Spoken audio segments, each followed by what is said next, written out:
Pantang menyerah, pelatih Kamboja U19 mengaku begini jelang lawan Timnas Indonesia.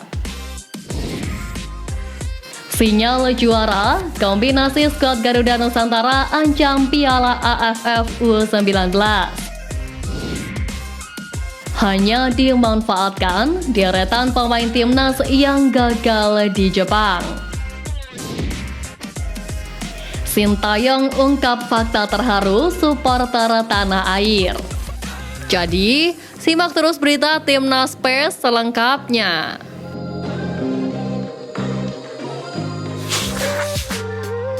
Pantang menyerah, pelatih Kamboja U19 mengaku begini jelang lawan Timnas Indonesia.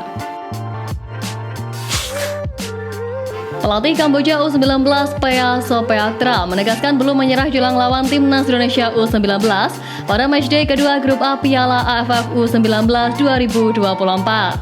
Kamboja harus menelan kekalahan 2-3 dari Timor Leste di laga perdana, sementara Indonesia berhasil menggilas Filipina dengan skor 6-0. Sopheaktra sadar Indonesia jadi salah satu tim terkuat di Piala AFF U19 tahun ini.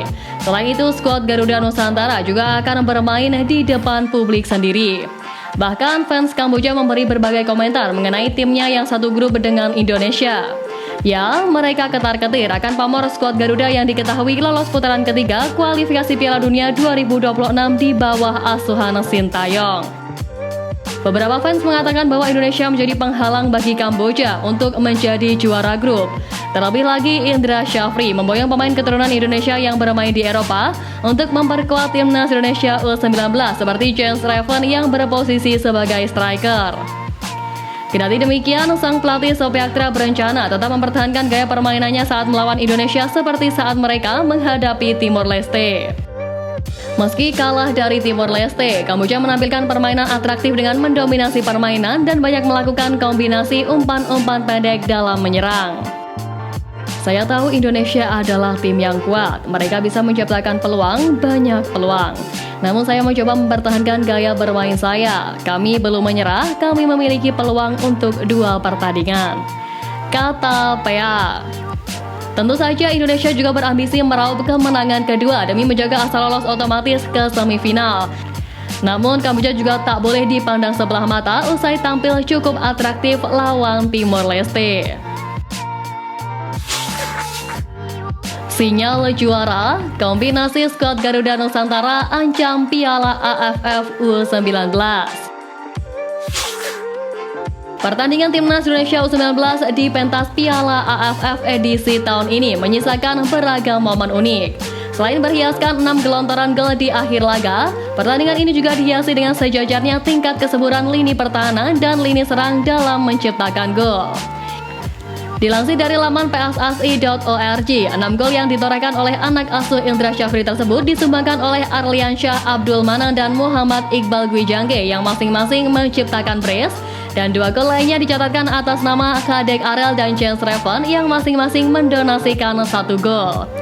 Jika dianalisis lebih mendalam, ke-6 gol tersebut ternyata dibagi rata di antara pemain yang beroperasi di lini pertahanan dan juga lini penyerangan. Ya, 3 gol yang tercipta dari pemain yang beroperasi di lini pertahanan dan 3 gol lain diciptakan oleh 2 pemain lain yang berposisi sebagai pengisi barisan penyerangan. Berimbangnya jumlah gol yang dirasakan oleh barisan pertahanan dan penyerangan yang dimiliki oleh Timnas Indonesia ini tentunya memberikan sebuah indikator yang sangat baik terkait pemerataan kualitas penyerangan. Hal ini sangat sesuai dengan pakem serta konsep permainan dalam persepak bolaan modern.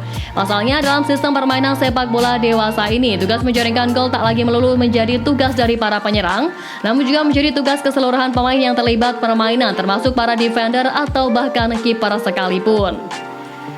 Dengan kenyataan ini, maka tentunya para pendukung Timnas Indonesia bisa lebih optimis dengan kelajuan pasukan Garuda Muda di turnamen. Pasalnya, jika nantinya barisan penyerangan pasukan Muda Merah Putih mengalami deadlock saat berusaha menjebol gawang tim lawan, lini tengah atau bahkan lini pertahanan yang dimiliki oleh Indonesia bisa menggantikan peran tersebut dengan baik. Dengan produktivitas mencetak gol yang sama garangnya di setiap lini, lantas menunjukkan sinyal kuat bahwa Timnas Indonesia bisa menjadi juara di ajang kali ini. hanya dimanfaatkan deretan pemain timnas yang gagal di Jepang. Jepang sepertinya belum menjadi rezeki bagi pesepak bola asal Indonesia. Entah sudah berapa pemain Indonesia yang gagal di sana lalu pulang tanpa menit bermain yang diharapkan. Kecewa? Pasti. Terkini adalah Justin Hubner. Baru berjalan 4 bulan, bek muda idola jutaan penggemar timnas Indonesia itu baru saja dipulangkan oleh Cerezo Osaka, klub kasta tertinggi J-League. Apa yang terjadi? Wolves ternyata kecewa berat terkait eksistensi Justin Hubner di Cerezo Osaka. Bagaimana tidak, selama sekian bulan di sana, Justin Hubner sangat jarang dimainkan. Total Justin Hubner cuma bermain selama 187 menit. Sedih dan pedih bercampur menjadi satu. Justin Hubner sama sekali tak menyangka rencana tak selaras dengan realita. Justin Hubner menambah panjang daftar pemain asal Indonesia yang pernah berkarir di Jepang dengan kisah yang hampir sama.